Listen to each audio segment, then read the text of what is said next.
Turning now to the government shutdown in its 9th day, the president blaming Democrats for the deaths of 2 migrant children without any proof. ABC's White House correspondent Tara Palmieri is at the White House with the latest. Good morning, Tara.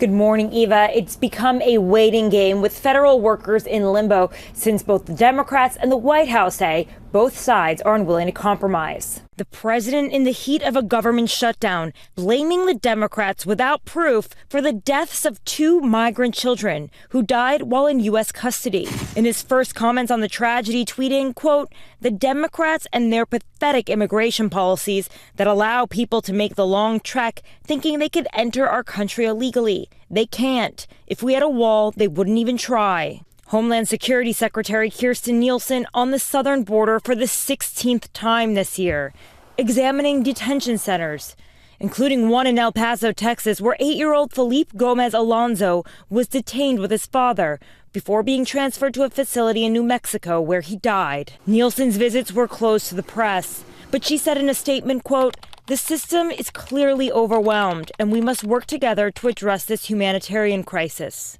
Many of these facilities at capacity, and new filings obtained by the Arizona Republic paint a grim picture. I can give you the description of people huddled together in very small rooms. That has to be fixed. On the 9th day of a government shutdown, the president buckling down on his demand for a wall that he claims could have prevented all this.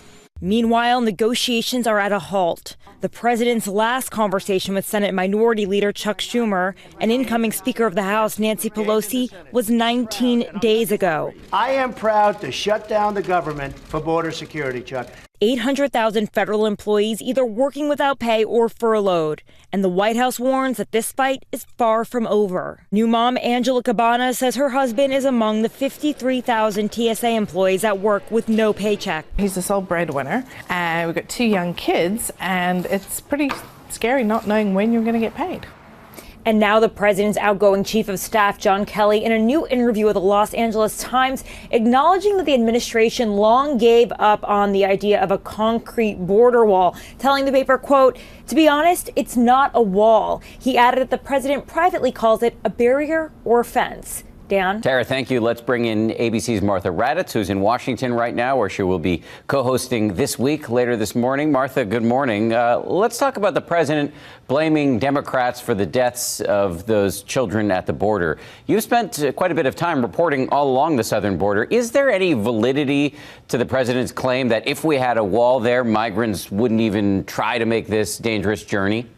Well, it depends on who you ask, of course, Dan. There's no evidence, as you've said, as Tara said, that these deaths can be blamed on Democrats, certainly. What I've seen when I'm down there is people still try to climb some of those barriers. They still get through in certain places along that very vast border of 2,000 miles. There are, of course, a lot of natural barriers down there. There are ports of entry, but we just don't know the full story about how those migrant children died, and they are looking at that very, very carefully. Yeah, and there's a lot of talk that one of the best ways to prevent people from making the journey would be to invest in fixing the situation on the ground in those troubled Central American countries. But let me ask you another question. As we know, the president has been blaming the current government shutdown, partial government shutdown, on the Democrats' refusal to fund the aforementioned wall. Coming up later this morning on This Week, you're going to be interviewing one of the newest members of the Democratic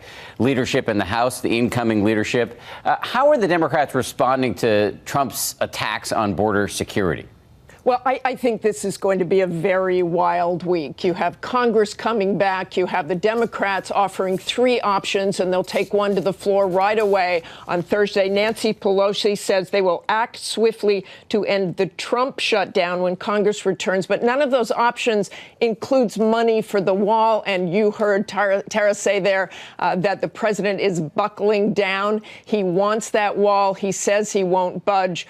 So a lot is going to be happening this week on trying to fund the government again, trying to get the government reopened again, and those employees back to work, those federal employees. There will be a lot happening. The question is whether it will make any difference. Martha Raddatz, really appreciate it. And a reminder, Martha's got a big show this morning. She's scored an exclusive interview with Customs and Border Protection Commissioner Kevin McAleenan. Plus, she'll go one-on-one with Congressman Hakeem Jeffries, one of the newest members of the incoming House Democratic leadership. That's coming up on This Week, right here on ABC. Hi, everyone. George Stephanopoulos here. Thanks for checking out the ABC News YouTube channel. If you'd like to get more videos, show highlights, and watch live event coverage, click on the right over here to subscribe to our channel. And don't forget to download the ABC News app for breaking news alerts. Thanks for watching.